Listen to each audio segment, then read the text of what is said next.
Hello everyone. तो आज के इस वीडियो में हम क्लास 10 की जो विज्ञान के जो मोस्ट इंपॉर्टेंट क्वेश्चंस की पेपर में जो ऐसे क्वेश्चन आते हैं ना, वो सीरीज में करवा रहा हूँ। पेपर के हिसाब से पूरा क्वेश्चन पैटर्न मैंने सेट किया है, तो प्लीज वीडियो को शुरू से लेकर अंत तक जरूर देखना। पहला क्वेश्चन क्या है, अम्लीय विलेन का पीएच का मान क्या होता है। तो अम्लीय विलेन का जो बेटा पीएच का मान होता है वो 7 से कम होता है। हमेशा 7 से क्या होता है बेटा, कम होता है अम्लीय विलेन का पीएच मान। ठीक है। एथेनॉल का रासायनिक सूत्र क्या है, एथनॉल। तो एथेनॉल का रासायनिक सूत्र होता है, मेथ होता है, फिर एथ होता है ना, C2H5OH। ठीक है। मानव नेत्र के जिस भाग से किसी वस्तु का प्रतिबिंब बनता है उसे हम दृष्टि पटल कहते हैं। ठीक है। वैद्युत विभवांतर का ऐसा ही मात्रक बेटा वोल्ट होता है। ठीक है। निम्नलिखित में से कौन सा जंतु हार्मोन नहीं है। जो जंतु हार्मोन बेटा थायरॉक्सिन नहीं है, बाकी ऑक्सीन, साइटोकिनिन, जिबरेलिन ये सब जंतु हैं। बायोगैस का मुख्य अवयव क्या होता है बेटा, बायोगैस का मुख्य अवयव मेथेन होता है। ठीक है। उस धातु का नाम व प्रतीक लिखिए जो सामान्य ताप पर द्रव अवस्था में पाई जाती है। तो वो है बेटा पारा, जिसे मरकरी भी बोलते हैं। ठीक है। अगला क्वेश्चन है, जनन की मूल घटना क्या है। जनन की मूल घटना निषेचन है। अवतल दर्पण के दो उपयोग, गाड़ियों की हेडलाइट और सर्च लाइटों में इसका उपयोग होता है। प्रत्यावर्त धारा किसे कहते हैं। प्रत्यावर्त धारा एक निश्चित समय अंतराल के बाद अपनी दिशा उत्क्रमित करती रहती है। ठीक है। हमारे घरों पे जो धारा आती है वो प्रत्यावर्ती धारा है। ठीक है। और नाभिकीय ऊर्जा के रूप में उपयोग होने वाले दो तत्वों के नाम लिखिए, वो है यूरेनियम और प्लूटोनियम। बेकिंग सोडा का रासायनिक सूत्र व दो उपयोग लिखना है। बेकिंग सोडा का जो रासायनिक नाम है वो है NaCO3 और इसका जो उपयोग है वो प्रत्यम जब पेट में एसिडिटी बढ़ जाती है औषधि के रूप में होता है, पेय तथा भोज्य पदार्थों को योगात्मक बनाने में। ठीक है। बेकिंग सोडा डालते हैं। अब इन यौगिकों का नाम बताना है। ठीक है। यौगिकों का नाम क्या होगा, देखो बेटा कार्बन सी कितने इसमें, दो है। C 2 होने पर मेथ। ठीक है। और OH है यानी कि ऑल लगेगा, तो मेथेनॉल। तो इसका नाम है मेथेनॉल। ठीक है। इसका नाम क्या है, दो कार्बन है, दो C है, मेथ और डबल बॉन्ड O है, तो नो कीटोनिक ग्रुप है, मिथेनोन। मिथेनोन। ठीक है। अगला है बेटा क्वेश्चन, अवटो ग्रंथि से स्रावित हार्मोन का नाम क्या होता है बेटा, वो होता है थायरोक्सिन। लार में पाए जाने वाले एंजाइम का नाम है होता है बेटा टॉयलिन। रक्तदाब क्या होता है, सामान्य प्रकुंचन दाब, अनुशिथिलीन दाब लगभग कितना होता है। रुधिर वाहिकाओं की भित्ति के विरुद्ध जो दाब लगता है उसे रक्तदाब कहते हैं। सामान्य प्रकुंचन दाब लगभग 120 मिमी और अनुशिथिलीन दाब जो होता है बेटा 80 मिमी होता है। ठीक है। अगला क्वेश्चन है, अनैच्छिक क्रियाएं तथा प्रतिवृत्ति क्रियाएं एक दूसरे से किस प्रकार भिन्न है। अनैच्छिक क्रिया ऐसी क्रियाएं होती हैं इनका नियंत्रण मध्य तथा पश्च मस्तिष्क द्वारा होता है। ठीक है। इन क्रियाओं पर तंत्रिका तंत्र का द्वारा नियंत्रण होता है। उदाहरण रक्तदाब, हृदय स्पंदन, श्वास दर। ठीक है। इस पे हमारा कंट्रोल नहीं, पश्च मस्तिष्क कंट्रोल होता है। प्रतिवर्ती क्रिया इनका नियंत्रण मेरुरज्जु द्वारा होता है। क्रियाओं के संपन्न होने पर इनकी सूचना मस्तिष्क को प्रेरित कर दी जाती है। और उदाहरण गर्म वस्तु पर हाथ पड़ने से हाथ को तुरंत हटा लेना, पलक का झपकना, उबासी लेना, ये सब आपकी प्रतिवर्ती क्रिया है। ठीक है। एक क्वेश्चन आ रखा है कि 20 ओम प्रतिरोध की कोई वस्तु स्त्री 5 विद्युत एम्पीयर धारा लेती है, 30 सेकंड में उत्पन्न ऊष्मा की गणना करनी है। ठीक है। ओम किसका मात्रक है, धारा का।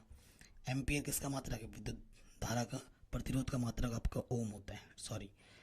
30 सेकेंड्स ये टाइम दे रखा है, आपको ऊष्मा की गणना करनी है। तो H बराबर होता है I²RT। I दे रखा है 5, R दे रखा है 20, T दे रखा है 30। ठीक है। सारे मान रख दिए, 5×5 = 25, 25 × 20 × 30, हल करने पे 15,000 जूल आ गया। ठीक है। कह रहे हैं दो चुंबकीय क्षेत्र रेखाएं एक दूसरे को प्रतिच्छेद क्यों नहीं करती है। जो चुंबकीय क्षेत्र होता है ना बेटा, यहाँ पर ये जो रेखाएं होती हैं वो कभी भी आपस में एक दूसरे को प्रतिच्छेद नहीं करती है। आपने एनसीईआरटी में पढ़ा होगा। इसका कारण क्या है कि चुंबकीय सुई सदा एक ही दिशा की ओर संकेत करती है। यदि दो चुंबकीय क्षेत्र रेखाएं एक दूसरे को प्रतिच्छेद करें तो इसका अर्थ ये होगा कि प्रतिच्छेद बिंदु पर चुंबकीय क्षेत्र की दो दिशाएं हैं और दिक्सूची ने दो दिशाओं की ओर संकेत किया है, जो कि संभव नहीं है। ठीक है। जो कि संभव नहीं है, इसीलिए ऐसा नहीं हो सकता। ओम का नियम हर साल आता है। ओम का नियम क्या होता है, V = IR। ओम का नियम क्या था, किसी धातु के तार में प्रवाहित होने वाली विद्युत धारा उस तार के सिरों के बीच विभवांतर के समानुपाती है और जहाँ तार का समान ताप रहना चाहिए। ये होता है जो विभवांतर होता है वो विद्युत धारा के क्या होता है, समानुपाती होता है। यही ओम का नियम है। तो समानुपाती का चिन्ह हटाओगे, ठीक है, समानुपाती का चिन्ह हटाओगे, यहाँ आर लग जाता है, बी बराबर आई आर, ठीक है। आर हमारा एक नियतांक होता है जिसे हम क्या कहते हैं, प्रतिरोध कहते हैं, ठीक है। प्रतिरोध का मात्रक ओम होता है। कह रहे मानव नेत्र की सामान्य दृष्टि के लिए दूर बिंदु तथा निकट बिंदु कितनी होनी चाहिए? तो बेटा दूर बिंदु तो बेटा अनंत है और निकट बिंदु आपकी 25 सेंटीमीटर होती है, ठीक है। कह रहे 25 डायोप्टर क्षमता वाले लेंस की फोकस दूरी कितनी होगी? तो डायोप्टर लेंस की फोकस क्षमता P बराबर क्या होता है, 1/d, ठीक है। या F बराबर, ठीक है, 1/P बराबर होता है 1/F, सॉरी, ठीक है, ठीक। या फिर F बराबर होता है 1/P, ठीक है।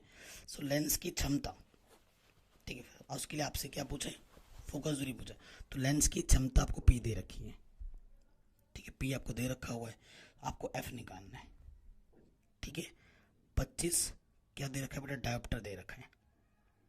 तो सूत्र क्या होता है बेटा, 1/P। तो 1/25 रख देंगे, भाग देंगे, 0.4 मीटर आ जाएगा फोकस दूरी। सेंटीमीटर में करना होता तो 100/25 लिखता मैं, नहीं, क्योंकि ये डायोप्टर में ना तो मीटर में ही होता है, सॉरी, ठीक है, डायोप्टर में है तो मीटर में ही होता है। सो 0.4 मीटर आ जाएगा। मीटर को सेंटीमीटर में बदलना है, 100 से गुणा कर दीजिए, ठीक है। अगर आपको फोकस दूरी सेंटीमीटर में रखनी है, 0.4 को 100 से गुणा कर दो, तो एफ आपका क्या आ जाएगा, 40 सेंटीमीटर आ जाएगा। जो आपको सही लगे उसमें आपका आंसर छोड़ सकते हैं। अगला क्वेश्चन जो हर साल आता है वो है नाभिकीय विखंडन से आप क्या समझते हैं, उदाहरण देकर समझाइए। नाभिकीय विखंडन जब किसी भारी नाभिक पर न्यूट्रॉनों की बमबारी की जाती है, वह नाभिक लगभग 2 बराबर नाभिकों में टूट जाता है और इसके साथ ही बहुत अधिक ऊर्जा मुक्त होती है। इसी प्रक्रिया को हम क्या कहते हैं बच्चों, नाभिकीय विखंडन कहते हैं। ये इसका उदाहरण है, ये जरूर लिखना, उदाहरण नहीं लिखोगे तो नंबर नहीं मिलेगा। अब क्या होता है जब सिर्फ रासायनिक समीकरण लिखने के लिए आ जाता है, कहते हैं रक्त लप्त लोहे पर भाप प्रवाहित की जाती है, तो मतलब ये 3Fe है, लोहा मतलब Fe, ये पानी है 4H2O, तो क्या होता है Fe3O4 और H2 अलग हो जाता है। मैग्नीज हाइड्रोक्साइड को एल्यूमिनियम चूर्ण के साथ गर्म किया जाता है तो क्या होता है, तो ये बेटा मैग्नीज डाइऑक्साइड है, ये एल्यूमिनियम का चूर्ण है, गर्म करोगे तो 2L2O3 अलग हो जाएगा, 3Mn अलग हो जाएगा। फिर कह रहे हैं विरंजक चूर्ण की तनु हाइड्रोक्लोरिक अम्ल से क्रिया, ये विरंजक चूर्ण है CaCl2 और तनु H2HCl, तो क्या हो जाएगा CaCl2 अलग हो जाएगा, पानी अलग हो जाएगा और क्लोरीन अलग हो जाएगा, ठीक है। कह रहे निम्नलिखित को उदाहरण से परिभाषित कीजिए। भर्जन, भर्जन क्या होता है, सांद्रित अयस्क को गलनांक के नीचे वायु की नियंत्रित मात्रा में गर्म करने की प्रक्रिया को भर्जन कहते हैं। ये इसका उदाहरण है। निस्तापन, निस्तापन भी आता है, आएगा तो दोनों साथ में ही आएगा, भर्जन और निस्तापन। कहते सांद्रित अयस्क को वायु की अनुपस्थिति में उसके गलनांक के नीचे उच्च ताप पर गर्म करने की क्रिया को निस्तापन कहते हैं। ये इसका उदाहरण है। फिर है अमलगम, अमलगम क्या होता है, महीन पीसे हुए अयस्क को मरकरी के संपर्क में लाने से उसमें उपस्थित धातु मरकरी से क्रिया करके धातु अलमगम बनाती है, तो इसे ही बोला जाता है अलमगम। और एक आता है प्रगलन, प्रगलन में क्या होता है, धातु को गला गला कर उसके अशुद्धियों को दूर किया जाता है, तो उसे प्रगलन कहते हैं। कह रहे हैं आधुनिक आवर्त सारणी के प्रथम आवर्त में उपस्थित तत्वों के नाम बताइए। तो प्रथम आवर्त में बेटा हाइड्रोजन और हीलियम है, हाइड्रोजन और हीलियम है, जिसके परमाणु क्रमांक 1,2 क्रमशः है, ठीक है, ये चीज आपको पता है। अगला क्वेश्चन है एक विन्यास 2, 8, 7 है, आवर्त सारणी में इसका स्थान बताइए। सो बेटा बहुत ही सिंपल ट्रिक समझाऊंगा। 2, 8, 7 है, 1, 2, 3, तो आवर्त संख्या आपकी 3 होगी, ठीक है। समूह पूछा है तो इन सबको जोड़ दो, 2, 8 + 7 कितना हो जाएगा, 17, ठीक है। अगला क्वेश्चन है एक तत्व M आवर्त सारणी के तीसरे समूह में है, इसके ऑक्साइड का सूत्र क्या होगा, तीसरे समूह में है तो इसका ऑक्साइड का सूत्र होगा M2O3, ठीक है। अगला क्वेश्चन है, निम्नलिखित इलेक्ट्रॉनिक बिंदु संरचना बनानी है। NH3 का बनाना है, H2S का बनाना है, F2 का बनाना है। देखो मैं बना के दिखाता हूँ।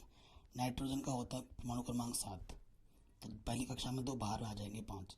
हाइड्रोजन का एक ही होता है तो एक ही बचेगा, तो 1 नाइट्रोजन है और 3 हाइड्रोजन है। सिर्फ बाहरी कक्षक लेना होता है हमें, ठीक है। सिर्फ हमें क्या लेना होता है बेटा, बाहरी कक्षक। सो हाइड्रोजन के बाहर 1 1 1 और नाइट्रोजन के बाहर कितना है बेटा, नाइट्रोजन के बाहर है बेटा 5, 1 2 3 4 5। क्या हर किसी की हाइड्रोजन चाहता है कि मेरे पास 2 हो जाएं और बाकी सब चाहते हैं कि मेरे अष्टक पूर्ण हो जाएं। इसके पास 5 है, एक एक की क्रिया करेगा। 6 हो गया, 7 हो गया, 8 हो गया, ठीक है। 5 थे, एक एक की शादी हुई। वैसे हीलियम के भी 2 हो गए, एक ले रहा है एक दे भी रहा है, ये वाला बन गया। फिर H2S सल्फर का कितना होता है बेटा, 16। प्रथम कक्ष में 2, फिर 8 बचे 6, तो 1 सल्फर है 2 हाइड्रोजन है। सल्फर हाइड्रोजन, सल्फर के बाहर 6 हैं, 1 2 3 4 5 6। हाइड्रोजन के बाहर 1 1 6 है, इसे और 2 चाहिए, यहाँ से एक ले लेगा और यहाँ से एक ले लेगा, हो गया, ठीक है। फिर फ्लोरीन है, फ्लोरीन का होता है 9, पहले कक्षक में 2 बचा 7, ठीक है। सो देखो बेटा, फ्लोरीन का 2 होता है, 2 फ्लोरीन है, F2 का मतलब 2 फ्लोरीन है। यहाँ बाहरी कक्षक से मतलब है कितने बार, 7, 1 2 3 4 5 6 7, 1 2 3 4 5 6 7, एक चाहिए उसको, बस एक एक सर्जरी कर लेगा, दोनों के 8 8 हो गए। तो ये आपकी इलेक्ट्रॉनिक बिंदु संरचना बन के रेडी हो गई। अष्टक पूर्ण करने होते हैं बस इसमें। स्वपरागण और परपरागण से आप क्या समझते हैं, क्वेश्चन देख रहे हैं कितनी शानदार और इम्पोर्टेंट है। स्वपरागण क्या होता है, जब एक पुष्प से के परागकण उसी पुष्प के वर्तिकाग्र पर स्थानांतरित होते हैं तो उसे स्वपरागण कहते हैं। परपरागण क्या होता है, जब किसी पुष्प के परागकण उसी प्रजाति के अन्य पुष्प जिसकी जीन संरचना भिन्न होती है के वर्तिकाग्र पर स्थानांतरित होते हैं तो इसे परपरागण कहते हैं। तो ये आपको एग्जाम में लिखना होगा। मैंने जितने भी क्वेश्चन आंसर लिखे हैं बहुत सिंपल एंड शॉर्ट में लिखवाए हैं, ठीक है। कह रहे हैं एक लिंगी एवं उभयलिंगी पुष्प से आप क्या समझते हैं, प्रत्येक का एक उदाहरण दीजिए। एक लिंगी क्या होता है, जब किसी पुष्प में नर या मादा जनन अंग पाए जाते हैं तो पुष्प को एक लिंगी पुष्प कहा जाता है, जैसे मक्का पपीता। उभयलिंग क्या होता है, जब एक पुष्प में नर और मादा दोनों प्रकार के जननांग पाए जाते हैं उस पुष्प को उभयलिंगी जनन कहते हैं, जैसे मकोई मटर, ठीक है। ये आपके होते हैं उभयलिंगी। अब ये जो चित्र है वो हर साल आता है, हर साल आता है, इसको अच्छे से प्रैक्टिस कर लो। तंत्रिका चित्र, न्यूरॉन, ठीक है। स्वच्छ नामक के चित्र बनाने के लिए आता है, तो इसको बेटा प्रैक्टिस कर लो आज। इसकी फुल गारंटी है, लगभग हर साल आता है, हर साल। कह रहे कायिक प्रवर्धन द्वारा उगाए जाने वाले 2 पौधों के नाम, जिसको कटिंग करके लगाते हैं ना, गन्ना लगाया जाता है, गुलाब का पौधा लगाया जाता है, पॉपुलर लगाया जाता है, ये सब आपने देखा होगा ना कटिंग के द्वारा, जिसे हम कायिक प्रवर्धन बोलते हैं। कह रहे समजात व समरूप अंगों को उदाहरण देकर समझाइए। विभिन्न जीवधारियों में ऐसी संरचनाएं पाई जाती हैं जिनकी मूलभूत संरचना समान होती है परंतु कार्य भिन्न भिन्न होते हैं। इन अंगों को समजात अंग कहते हैं, जैसे मनुष्य के हाथ, घोड़े के अग्रपाद, चमगादड़ के पंख। समरूप क्या होता है, ऐसे अंग जिनकी उत्पत्ति मूल संरचना भिन्न होती है लेकिन कार्य एक होता है, मतलब नाम के उल्टा है दोनों की परिभाषा, जैसे कीट, पक्षी, चमगादड़, ठीक है। ये इसके उदाहरण हो जाएंगे। अगला क्वेश्चन आपके स्क्रीन पे आ चुका है। इस क्वेश्चन में आपको हल करना है। कह रहे हैं दिए गए परिपथ आरेख में परिपथ का कुल प्रतिरोध ज्ञात करो, परिपथ की प्रवाहित कुल धारा ज्ञात करो, ठीक है। सो क्वेश्चन बहुत ही सिंपल है और ये सब पहले ही मैंने करा रखा है, लेकिन फिर भी मैं करा देता हूँ, ठीक है। हम मान लेते हैं कि बेटा ये इसको मैं क्या मान लेता हूँ, ये बेटा मैं R1 है, ये मेरा R2 है, ये मेरा R3 है, ये मेरा R4 है। 24 हमें V बराबर 24 दे रखा है, ठीक है। हमें क्या निकालना है, कुल धारा निकालनी है, कुल प्रतिरोध R निकालना है। यही तो बोला क्वेश्चन ने, है कि नहीं। सो देखो बेटा, ये चीज और ये चीज, ये दोनों एक दूसरे से जुड़े हुए, यानी कि ये दोनों श्रेणी क्रम में, और ये भी एक दूसरे से जुड़े, ये भी श्रेणी क्रम में। इन दोनों को जोड़ोगे एक आएगा, इन दोनों को जोड़ोगे एक आएगा, एक दूसरे के नीचे आएंगे, वो दोनों आपस में समांतर में होंगे, ठीक है। तो आपको मैं डिटेल में करवाता हूँ। लिखेंगे चूंकि R1 व R2 श्रेणी क्रम में जुड़े हैं, अतः श्रेणी क्रम में जुड़े हैं तो बेटा ये क्या हो जाएगा, श्रेणी क्रम में तो डायरेक्ट जोड़ देते हैं। सो R1 मान, ये R डैश मान लो, R डैश हो जाएगा R1 प्लस R2 यानी कि 20 प्लस 10 यानी कि 30 ओम। जो उसी तरीके से R3 व R4 लिख देना चित्र में, ऐसे नहीं तो उनको पता नहीं चलेगा। R3 व R4 श्रेणी क्रम में जुड़े हैं, श्रेणी क्रम में जुड़े हैं, श्रेणी क्रम में जुड़े हैं तो बेटा R डबल डैश मान लो इसको, तो वो क्या हो जाएगा R3 प्लस R4 और ये हो जाएगा बेटा 5 प्लस 25 यानी कि ये हो जाएगा 30 ओम। अब इनको जोड़ा तो एक मिला है ना, इन दोनों को जोड़ा एक मिला, ये एक ऊपर है एक नीचे है, एक दूसरे के ऊपर नीचे होने पर क्या होता है समांतर क्रम। अब क्या लिखोगे, चूंकि R डैश व R डबल डैश समांतर क्रम में है, समांतर क्रम में है, अतः तुल्य प्रतिरोध, अतः तुल्य प्रतिरोध, तुल्य प्रतिरोध 1/R बराबर हो जाएगा 1/R dash plus 1/R double dash, 1/, दोनों के मान 30 हैं, लॉस ऑफ 30 आ जाएगा, ऊपर 1 प्लस 1 2/30 यानी कि 2 1 कम 2 2 1 कम 2 2 5 10, तो 1/R आ जाएगा, 1/15 तिरछे गुणा करोगे तो R का मान आ जाएगा 15, तो तुल्य प्रतिरोध है वो आपका आ जाएगा 15 ओम। ठीक है, तुल्य प्रतिरोध आ जाएगा 15 ओम। दूसरे में बोला कुल धारा निकालो, धारा ओम के नियम से, ओम के नियम से, ठीक है, धारा निकालना है। V बराबर क्या होता है IR, धारा बोले तो I, तो ये हो जाएगा V/R, I V/I हो जाएगा। B का मान क्या दे रखा है 24, ठीक, B का मान दे रखा है 24 और R का मान दे रखा है हमारे पास 15, तो इसको हल करेंगे 3 × 15 3 × 24 8/5 आपका धारा आ जाएगा। धारा का मात्रक भी लिखना है आपको एम्पियर, ठीक है, जैसे प्रतिरोध का मात्रक ओम है। तो नेक्स्ट क्वेश्चन में आ जाते हैं। अगला क्वेश्चन क्या है बेटा, क्वेश्चन क्या बोल रहा है 5 सेंटीमीटर लंबाई, ठीक है, 5 सेंटीमीटर लंबाई का कोई बिंब 30 सेंटीमीटर वक्रता त्रिज्या यानी कि R दे रखा है कैपिटल, जिसकी उत्तल दर्पण बोला है, ध्यान रखना कि सामने 20 सेंटीमीटर दूरी पर दूरी पर बना गया है। प्रतिबिंब की स्थिति, प्रकृति तथा आकार ज्ञात करना। और ये क्वेश्चन बहुत ज्यादा इंपॉर्टेंट है, लगभग हर साल ये क्वेश्चन आता है, हर साल ये क्वेश्चन आता है बड़े बड़े नंबर में, ठीक है। तो बेटा यू जो होता है वो माइनस होता है क्योंकि उत्तल दर्पण है, सामने रखा गया, यानी कि हमेशा, हालांकि बोला नहीं गया है 20 सेंटीमीटर माइनस का, लेकिन ये माइनस का होगा, ठीक है, क्योंकि इधर रखा जाता है और इधर इसका मान माइनस में होता है। ओके, तो यू माइनस का है। वक्रता त्रिज्या कैपिटल R आपको 30 सेंटीमीटर देखा, आपको फोकस दूरी नहीं पता है, ठीक है ना। फोकस दूरी क्या होती है बेटा, फोकस दूरी F बराबर होती है R/2, ठीक है। तो ये R/2 30/2 15 सेंटीमीटर फोकस दूरी आ जाएगी। आपको यू दे रखा, आपको क्या ना नहीं पता, आपको V नहीं पता, तो आप V निकालोगे। सूत्र क्या होता है, क्योंकि ये दर्पण सूत्र है, ठीक है, दर्पण का सूत्र अलग होता है, लेंस का सूत्र अलग होता है, तो सूत्र लगा देंगे ये, ठीक है। सारे मान रखेंगे, 1/V निकालना है, में ये प्लस का तरह माइनस का हो जाएगा, मान रखा, लॉस ऑफ लेके इसको हल कर दिया, हल करने पे V का मान 60/7 आ गया। इतना हल करना आपको आना चाहिए, ठीक है। अब हल में नहीं सिखा सकते, जोड़ना घटाना आपको आता ही होगा। अब देखो आवर्धन, क्योंकि स्थिति वगैरह प्रकृति सब निकालना है, आवर्धन M बराबर होता है दर्पण सूत्र के लिए B/U, जो कि होता है H'/H। H' होता है प्रतिबिंब की ऊंचाई, H होता है बिंब की ऊंचाई, ठीक है। सो आपको बताना है क्या होगा। सो अगर यहाँ से देखा जाए, ठीक है, H' के बारे में बात करनी है, तो H' क्या हो जाएगा, ये बट्टे में गुणे में आ जाएगा माइनस के VH/U, ये हमारा H आ जाएगा, ठीक है। देखो हमारे पास 5 सेंटीमीटर क्या दे रखा है, 5 सेंटीमीटर लंबाई का, H का जो मान है वो 5 सेंटीमीटर दे रखा है, H हमारे पास 5 है, V हमारे पास 60/7 है, ठीक है, और U का मान हमारे पास माइनस के 20 है, 20 से 20 का 5 चौके 20, 4 1 4 4 5 20, 15/7 आ जाएगा H' का मान, ठीक है, ये आपका आंसर आ जाएगा, ठीक। अगले क्वेश्चन में आ जाते हैं।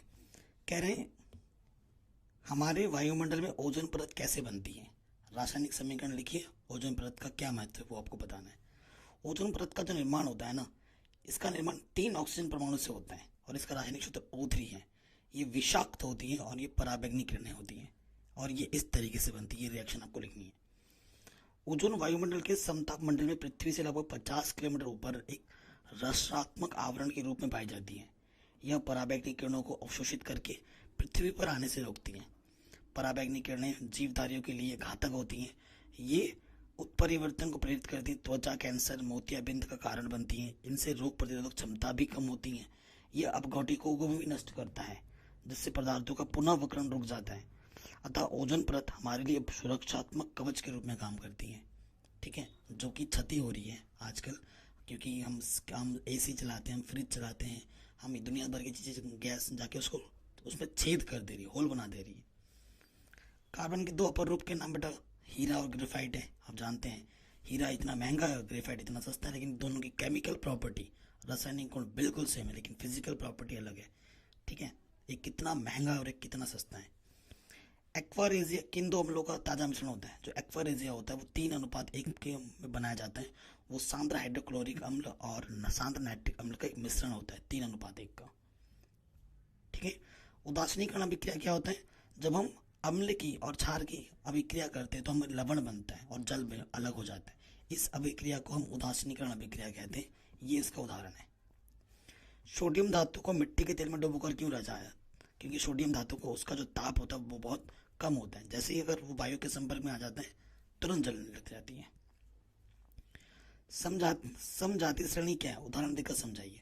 समजातीय श्रेणी, देखो जो जो श्रेणी होती है उनके बीच का जो अंतर अगर सेम हो जाता है तो समजातीय श्रेणी कहते हैं। ठीक है, जैसे CH4 है, CH3 है, CH, इन सब में CH2 का अंतर है।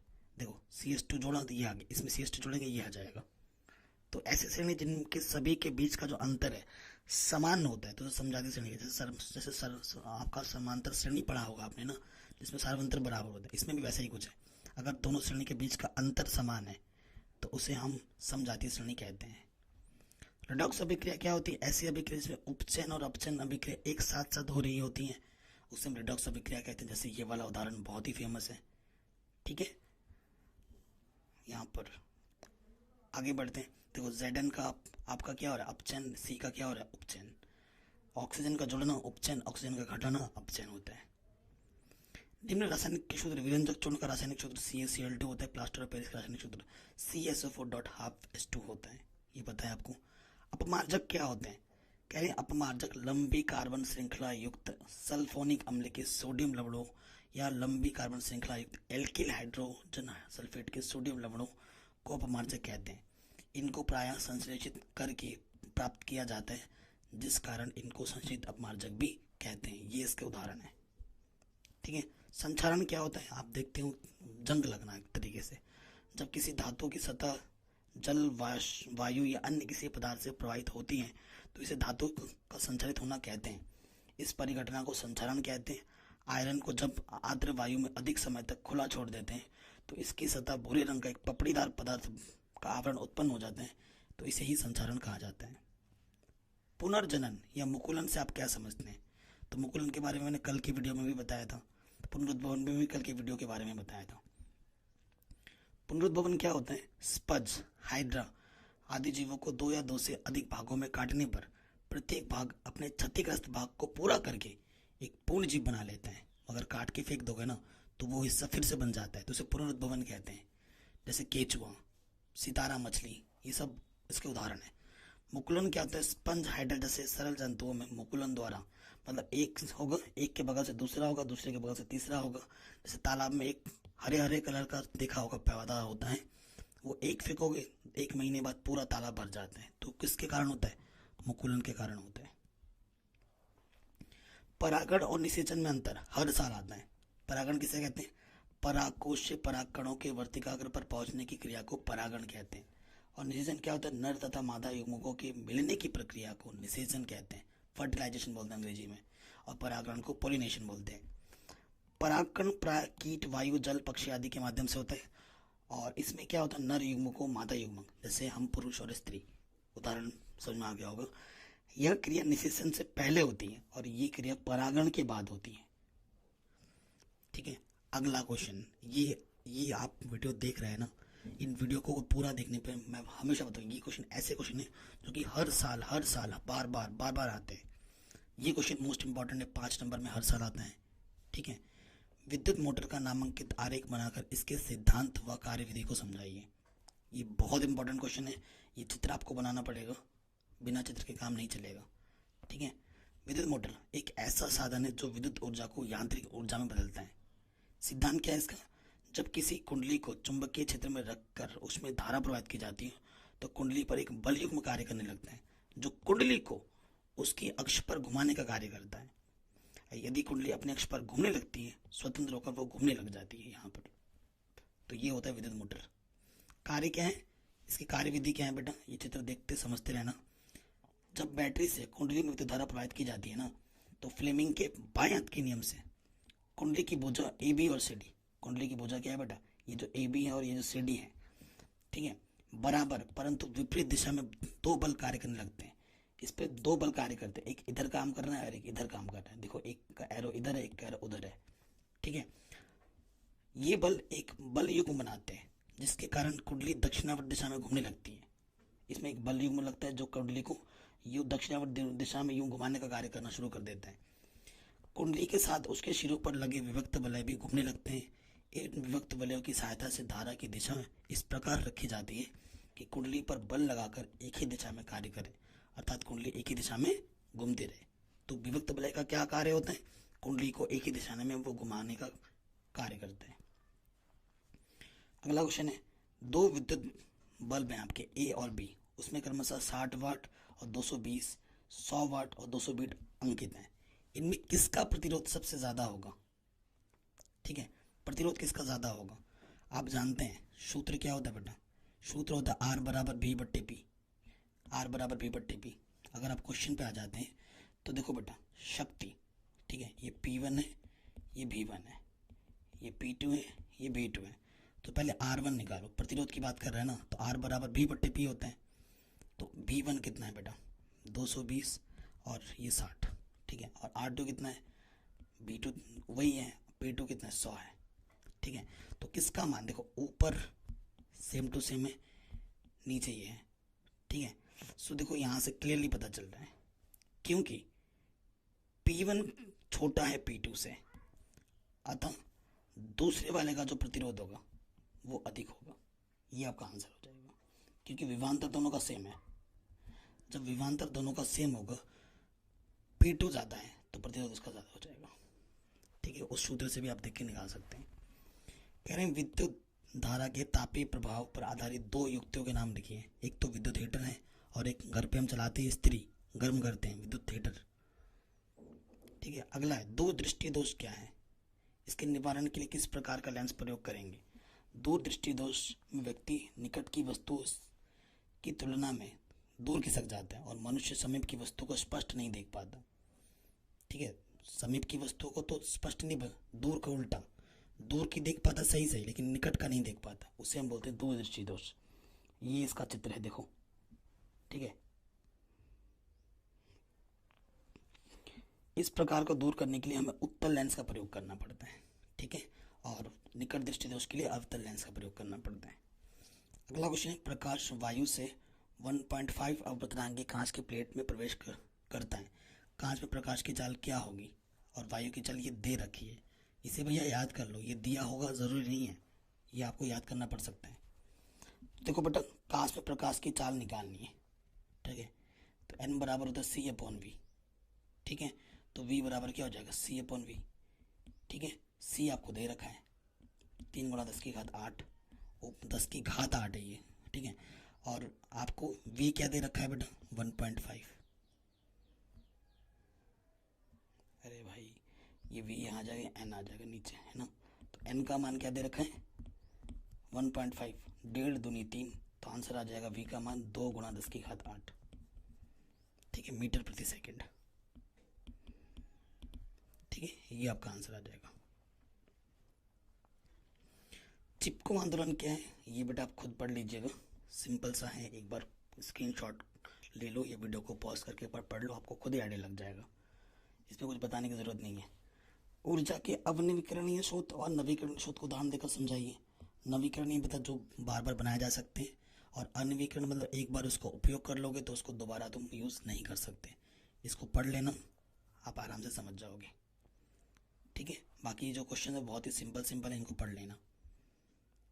ठीक है, ये सिर्फ आप खुद पढ़ लोगे तो खुद ही समझ जाओगे, इतने आसान प्रश्न है। आशा करता हूँ ये वीडियो आपको पसंद ज़रूर आई होगी। अगर ऐसा है तो इस वीडियो को प्लीज़ लाइक कर दो, चैनल पर नए हो तो सब्सक्राइब कर लो। ठीक है, और ऐसे ही सीरीज़ में प्रोवाइड कराता रहूँगा, लिंक्स मिल जाएगी आपको डिस्क्रिप्शन में, उनको ज़रूर चेक करना। जय हिंद, अपने ख्याल रखें।